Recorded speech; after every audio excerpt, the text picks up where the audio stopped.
Does the law really define torture? Well, there is not an extensive definition of torture with respect to the treaty, but the practice is clear that it includes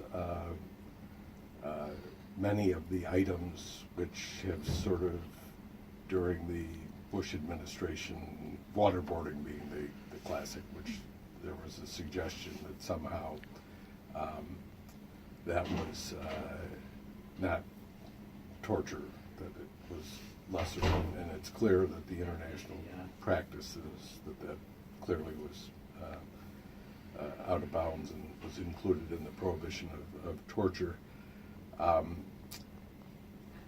In the Human Rights Quarterly, we had an article around that time by Manfred Novak, who is an Austrian international lawyer, where I specifically asked him to address the question of torture and the definition. And so in that piece, he sort of tackles head on that question, going into what the committee, the expert committee that's set up under the international treaty that the U.S. is a party to, has defined the different practices that constitute torture. Mm-hmm. The problem is not a definitional problem or vagueness. I mean, it's a lack of political will to prohibit. So it would be false to come away with the impression that for some reason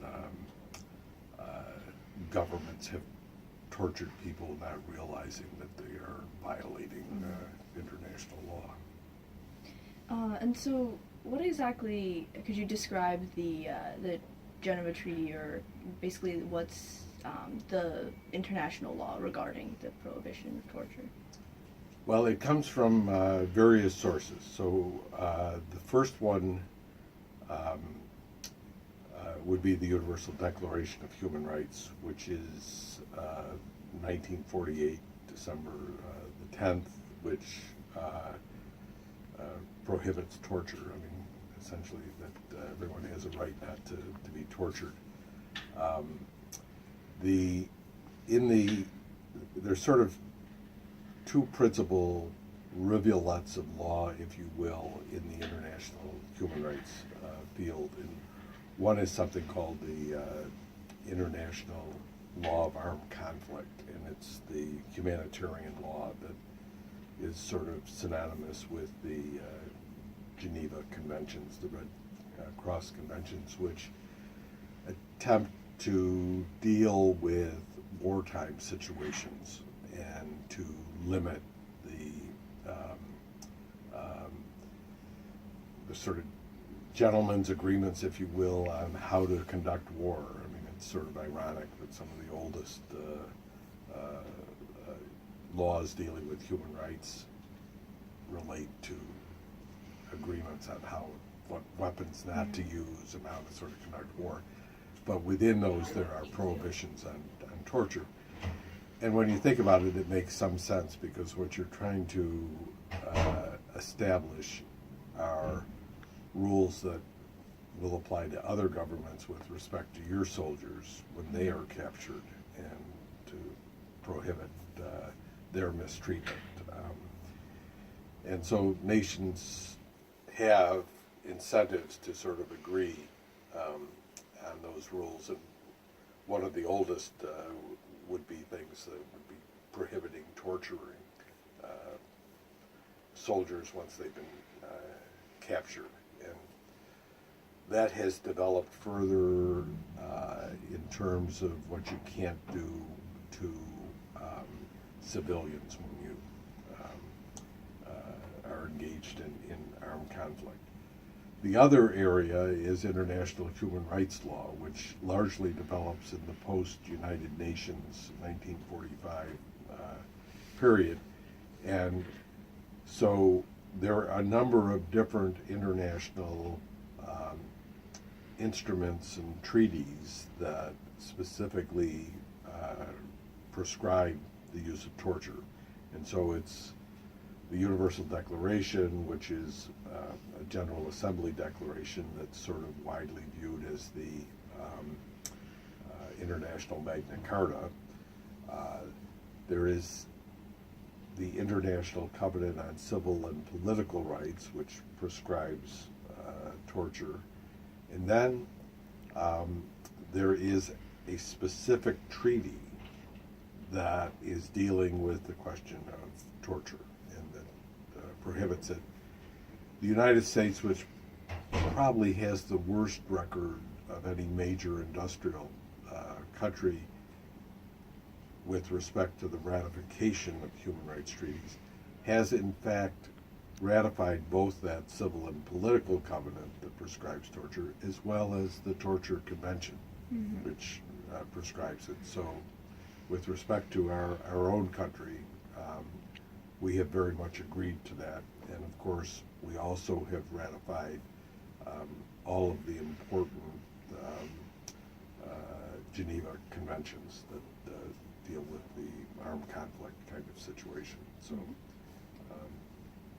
that's the basic formal law, and then there are institutions that have been established that focus on the question of torture. It's interesting to note that one of the features of the torture treaty is that countries have to present reports as to how they're complying with the treaty. And so during the Obama administration, the U.S. submitted a report to this expert committee and then sent a delegation, I believe it was of 54 government officials from the Obama administration, to present the report to this international committee to be examined by them as part of the process. But it's one of the mechanisms that the United Nations utilizes to try to get countries to live up to the obligations that they have. So certainly, despite this, there's still torture going on in the world in various ways. So, what would you say, like the current modern presence of torture is kind of, what does that kind of look like? Like what is its uses, or where it's happening primarily? Well, let me say a few things on that. Do you mind if I kind of close it? Not at all. I will. The Xerox machine. Yeah.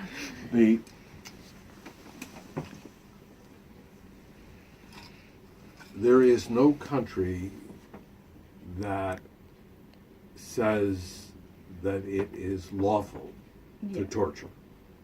Okay. Unfortunately, I have to add a rather significant footnote to that comment, or asterisk, because we have seen the current president of the United States, President Trump, during the campaign and sort of immediately after,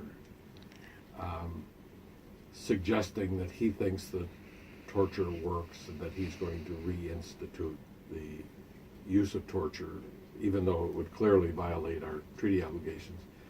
He has met a strong resistance to that, including from his head of the Defense Department, and he has sort of walked back from that, though it's not clear that he personally doesn't believe that torture is effective. I mean, one of the very strong ironies here is it's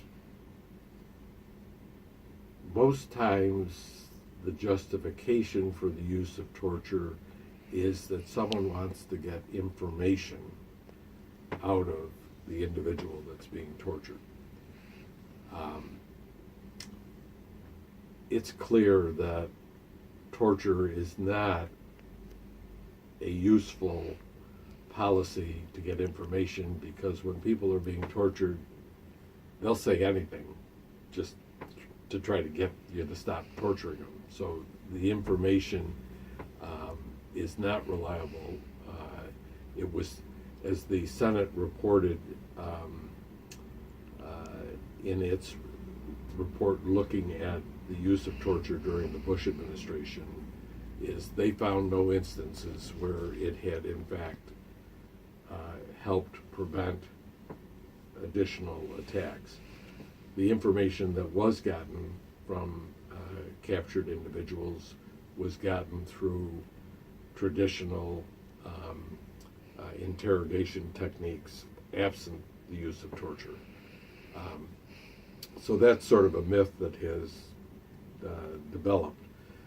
Torture is an effective instrument for governments that want to essentially cow a population, to intimidate out of fear a population so that they will not rise up in revolt or speak out against them.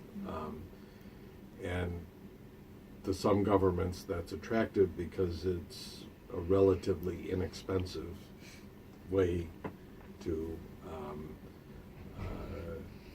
intimidate a population. So, and unfortunately, even though no government will publicly admit that it's utilizing torture, yes, we're still seeing many instances of torture around the world. But one could say that with respect to a number of human rights violations. So.